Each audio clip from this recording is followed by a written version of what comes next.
A super important topic in ENT is adenoid hypertrophy, and for this, you need to understand that the adenoid is basically a mass of lymphoid tissue located at the junction of the roof and the posterior wall of the nasopharynx. ठीक है, pharynx के three parts होते हैं ना, nasopharynx, oropharynx and laryngopharynx. The nasopharynx is the part which is behind the nasal cavity. इसकी superior limit is the base of the skull and the inferior limit is the soft palate. So basically ये जो roof है ना और जो posterior wall है ना nasopharynx की, उसके junction पर एक mass है lymphoid tissue का, known as the adenoid. ये जो adenoid tissue है ना, ये birth के वक्त present होता है, but at that point it is underdeveloped. By the age of 2 उसकी development start होती है and ये physiological hypertrophy undergo करता है till about 6 years of age. यानी normally physiological hypertrophy होती है. And after that, specifically at the time of puberty, atrophy शुरू हो जाती है and by the age of 20 adenoids ख़त्म हो जाते हैं, adenoids disappear कर जाते हैं. यानी this is something that normally happens. And some children they present with adenoid hypertrophy जो कि ज़्यादा हो जाती है and is associated with a set of symptoms. ठीक है, we have a mass which is located in the nasopharynx, so it basically interferes with the function of the nose. Because nasopharynx के बिल्कुल सामने ही there is the nose, there is the choana which is the posterior nasal aperture. तो कौन से features होते हैं? First of all जाहिर सी बात है nasal obstruction जो कि सबसे कॉमन फीचर है. ठीक है, the nasal obstruction mouth breathing शुरू हो जाती है बिकॉज नोज़ के through breathing is not possible. ठीक है, सो दो फीचर्स होते हैं. If a patient comes to you with adenoid hypertrophy, that patient has a specific set of features which we call adenoid facies. First of all, the mouth of the child will be open slightly, जैसे कि आपको इस image में नज़र आ रहा है, because of the mouth breathing. Secondarily, because nasal obstruction है prolonged किस्म की, and because this tends to be a bilateral condition, तो एक pinched in appearance होती है nose की, because nose की जो cartilage है ना, जो alar prominence है ना, उसकी डिसयूज़ एट्रॉफी हो जाती है बिकॉज नोज़ इस्तेमाल नहीं हो रही होती. एंड जब बॉडी में कोई चीज़ प्रोलॉन्ग्ड अरसे तक इस्तेमाल नहीं होती तो वो एट्रॉफी कर जाती है. सो नेज़ल ऑब्स्ट्रक्शन की वजह से, because this last for a long time period, there is atrophy of the nose including the alar prominence and there is a pinched in appearance of the nose. And ये pinched in appearance of the nose कैसे समझ आता है? I basically show this to you. ये जो है ना, this is the pinched in appearance, जबकि दिस इज़ माउथ ब्रीदिंग. ठीक है, सिमिलरली नेज़ल ऑब्स्ट्रक्शन की वजह से, क्योंकि पीछे some of the secretions of the nose ने ड्रेन करना होता है तो वो प्रॉपर्ली ड्रेन नहीं होती, so the child has a wet bubbly nose. ठीक है, दिस इज़ इम्पॉर्टेंट क्योंकि नेज़ोफेरिंक्स की लैटरल वॉल में ओपनिंग होती है यूस्टेशियन ट्यूब की, and because adenoids are is a mid line structure, तो वो एट द सेम टाइम दोनों ही eustachian tubes right and left के ब्लॉक कर रहा होता है. So the patient develops conductive hearing loss. इस कंडक्टिव हेयरिंग लॉस की वजह से जो चाइल्ड का फेस है ना, it has a dull expression.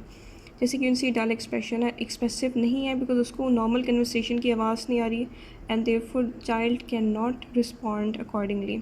So dull expression, open mouth, pinched in appearance of the nose, there are some of the features which constitute adenoid facies. ठीक है, इसके अलावा भी फीचर्स होते हैं.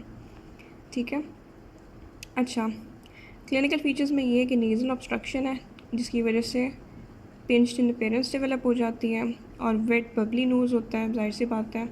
माउथ ब्रीदिंग हो रही होती है बिकॉज तमाम साइनसेस नोज़ में ओपन होते हैं, तो बिकॉज ऑफ द ऑब्स्ट्रक्शन उनकी ओपनिंग्स भी बंद हो जाती हैं, leading to recurrent sinusitis. Specially chronic maxillary sinusitis is associated with adenoid hypertrophy. इसके अलावा because of the eustachian tube blockade recurrent episodes होती हैं ओटाइटिस मीडिया की. ये बेसिकली कुछ इंपॉर्टेंट फीचर्स हैं.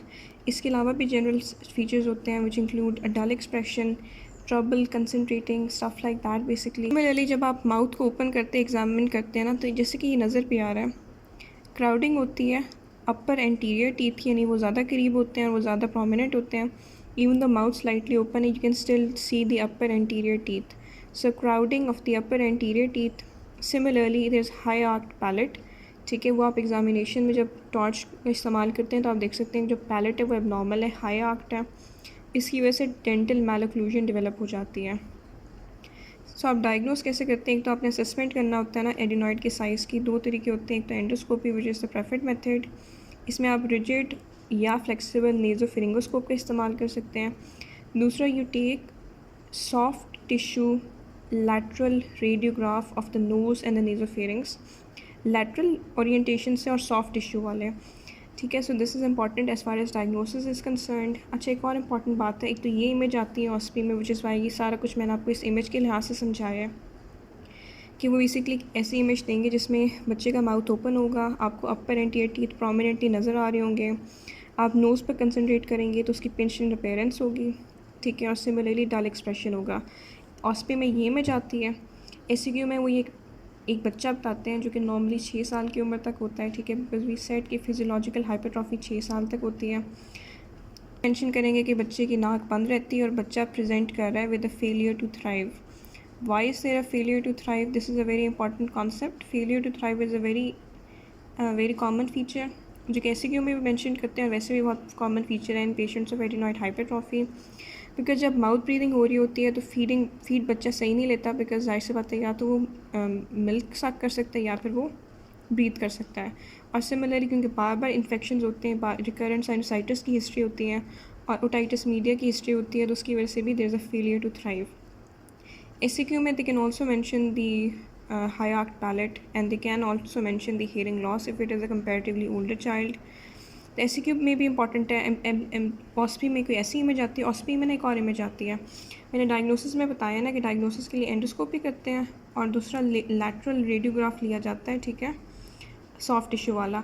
एंड ENT में 2-3 ऐसे रेडियोग्राफ्स हैं जो कि बार बार ऑस्पी में आते हैं, एंड एडिनॉइड हाइपरट्रॉफी वाला इज़ वन ऑफ देम। सो अगर कोई ऐसी इमेज आए तो don't confuse it for something else, ठीक है, बिकॉज अंडर ग्रेजुएट लेवल पर यही पूछते हैं। ये है ना, ये हाइपरट्रॉफीड एडिनॉइड है, एक 7 साल के बच्चे का एरोस से नज़र आ रहा है, लेकिन बहुत कम ब्रीदिंग स्पेस है नेज़ोफेरिंग्स में।